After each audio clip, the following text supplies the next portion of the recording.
મિત્રો, એકદમ નવી અને અલગ રીતે ચટપટી ચટણી બનાવો અને રોટલી, ભાખરી, ભાત કે રોટલાની સાથે એન્જોય કરો.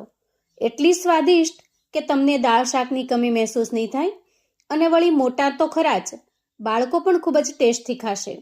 ચટણી બનાવવાની રીત પણ સાવ સરળ અને સિમ્પલ છે. માત્ર 5 થી 7 મિનિટમાં જ બનીને તૈયાર. સાઇડ ડિશ તરીકે પણ ઉપયોગમાં લઈ શકાય. તો ચાલો ઝડપથી રીત જોઈ લઈએ.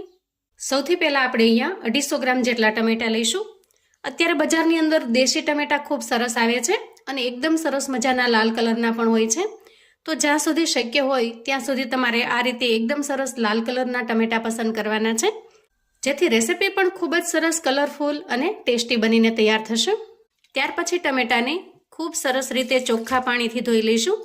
હવે ટમેટાને આપણે આ રીતે 2 ભાગમાં વહેંચી લઈશું અને એનો ઉપરનો જે ભાગ છે એ ખરાબ હોય છે એને દૂર કરી લઈએ. ચટણી એટલી ટેસ્ટી અને લાજવાબ બને છે કે એક વખત ચટણીનો ટેસ્ટ કર્યા પછી શાકની જગ્યાએ આ ચટણી ખાવાનું પસંદ કરશો. અહીંયા બધા ટમેટાને આપણે આ રીતે 2 પીસમાં કટ કરી લીધા છે. ત્યાર પછી આપણે ગેસ ઓન કરીશું અને ગેસ ઉપર એક પેન મૂકીશું. હવે પેન થોડું ગરમ થાય એટલે આપણે નાના 2 ચમચા જેટલું તેલ લઈશું અને તેલને થોડું ગરમ થવા દઈએ. હવે તેલ સરસ રીતે ગરમ થઈ જાય એટલે આપણે 5 ચમચી જેટલું આખું જીરું ઉમેરીએ અને 5 ચમચી જેટલી હિંગ ઉમેરીશું. લસણની 5 થી 7 કળીઓને મેં આ રીતે ફોલીને તૈયાર કરેલી છે, એને ઉમેરી દઈએ અને તેલની અંદર સરસ રીતે સાંતળી લઈએ. અહીંયા લસણની કળીઓનો થોડો અમથો કલર ચેન્જ થાય ત્યાં સુધી એને સાંતળી લેવાની. જુઓ, ધીરે ધીરે લસણની કળીનો કલર ચેન્જ થઈ રહ્યો છે. એ સમયે આપણે સમારીને તૈયાર કરેલા ટમેટાને પેનમાં ગોઠવી દઈએ. ટમેટાને સૌથી પહેલાં આપણે આ રીતે સેટ કરીશું, જેથી નીચેની સાઈડ એકદમ સરસ સોફ્ટ થઈ જશે. હવે ગેસની ફ્લેમને આપણે લો ટુ મીડિયમ કરી લઈએ અને ઢાંકણ ઢાંકી ટમેટાને સરસ રીતે શેકવા દઈએ. હવે અંદાજે 1 થી 1.5 મિનિટ પછી આપણે ઢાંકણ ખોલીશું અને ટમેટાની સાઈડને ચેન્જ કરી લઈશું. જુઓ, અહીંયા નીચેની સાઈડ ટમેટા એકદમ સરસ સોફ્ટ થઈ ગયા છે. હવે સાઈડ ચેન્જ કર્યા પછી ફરી આપણે લીડ ઢાંકી અને કવર કરી લઈએ અને અંદાજે 1 થી 1.5 મિનિટ સુધી સરસ રીતે થવા દઈએ. આપણે ઢાંકણ ખોલીને ચેક કરી લઈએ. જુઓ, અહીંયા ટમેટાની નીચેની સાઈડ પણ એકદમ સરસ સોફ્ટ થઈ ગઈ છે. ટમેટા અહીંયા બંને સાઈડ એકદમ સરસ સોફ્ટ થઈ ગયા છે અને એમાંથી ધીરે ધીરે એનો રસ પણ રિલીઝ થવા લાગ્યો છે.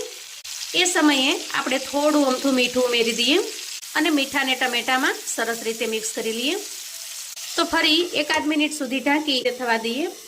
હવે આપણે અંદર મીઠું ઉમેર્યું છે એટલે એકદમ ઝડપથી તે સોફ્ટ થઈ જશે અને અડધી મિનિટ પછી જુઓ, અહીં ટમેટા એકદમ સરસ સોફ્ટ થઈ ગયા છે.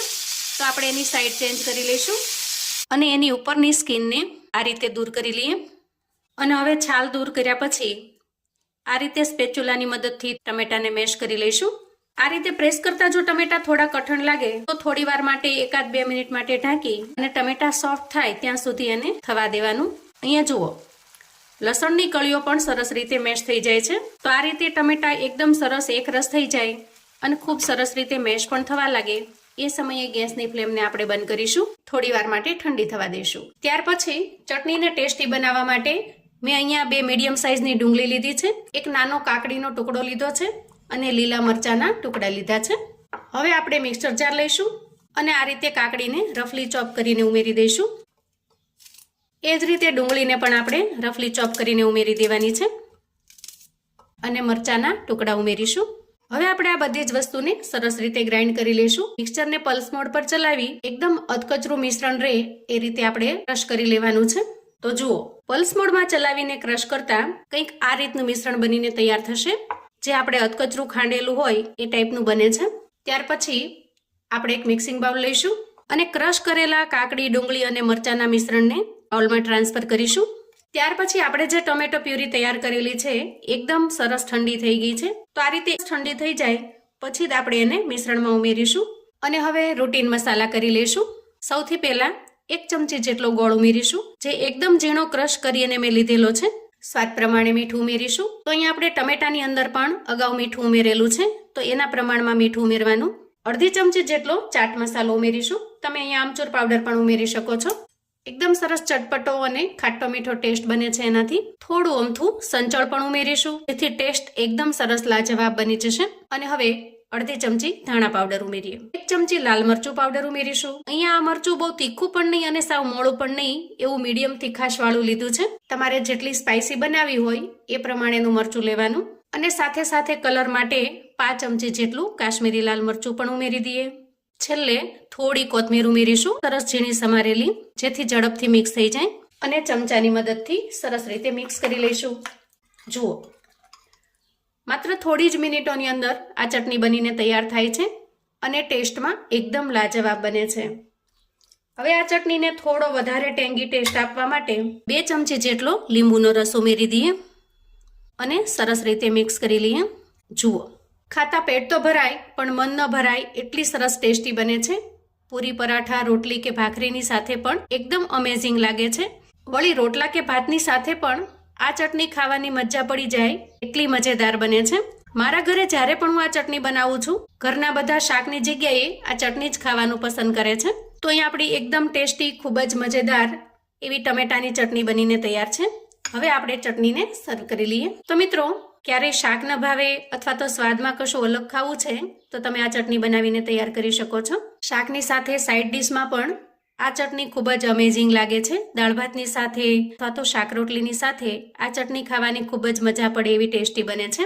અને ખરેખર મિત્રો, જો તમે ક્યારેય આ રીતે ચટણી બનાવીને ટ્રાય ન કરી હોય તો એક વખત મારા કહેવાથી ચોક્કસથી બનાવજો.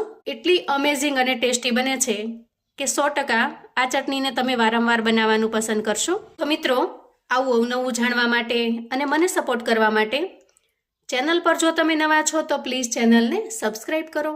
વિડીયો ગમે તો લાઈક અને શેર કરો. તમારા સગા સંબંધી મિત્રોને પણ આપણી આજની એકદમ ટેસ્ટી એવી ટમેટાની આ ચટણીની રેસિપી ચોક્કસથી મોકલી આપજો, જેથી એ લોકો પણ બનાવીને તૈયાર કરી શકે, એન્જોય કરી શકે અને એના પરિવારને પીરસી શકે. કોમેન્ટમાં મને ચોક્કસથી જણાવજો મિત્રો કે આજની એકદમ અલગ એવી આ ચટણીની રેસિપી તમને કેવી લાગી છે. તમે મારો વિડીયો ક્યાંથી ને કયા ગામથી જોઈ રહ્યા છો એ પણ ચોક્કસથી બતાવજો. ફરી મળીશું એક નવી રેસિપી સાથે. ત્યાં સુધી આવજો મિત્રો.